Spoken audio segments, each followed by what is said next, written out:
I've taken myself from being broke, living a life of quiet desperation, to living a life that most people only ever dream of. And I think one of the most important factors of that journey is every step of the way I had a goal. In the early days on that journey, my goal was very simple. It was what I call a need goal. We need to achieve something that takes the pressure off, enable me to give the kids a few nice things and give me breathing space. And I think every single one of us has a need goal. When we start out on our journey, we have a need goal. In other words, I always say, when our home is straight, when we have everything we need in our home, where we can breathe, then we have a vision for a bigger, better future. And I remember specifically the time on my journey when I reached that moment where I thought I can breathe. For the first time in many years, I can just breathe, and now I can think about where I want to go.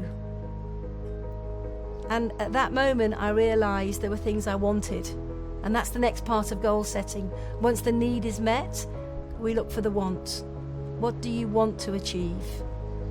And for me, I had some big want goals. I wanted to give my children private education, but I could never afford it. I wanted to live in a beautiful home, and I knew exactly what kind of house that was. I wanted to drive a nice car, a safe car. I wanted to travel the world, and I wanted complete financial freedom. Those want goals had to take a form that became visual.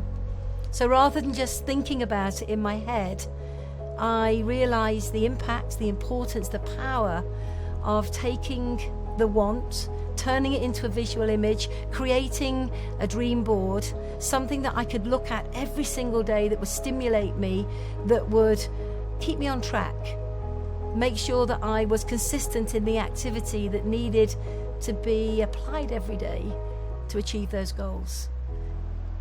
But a large part of that journey and who I am today has been my ability to become an effective goal setter.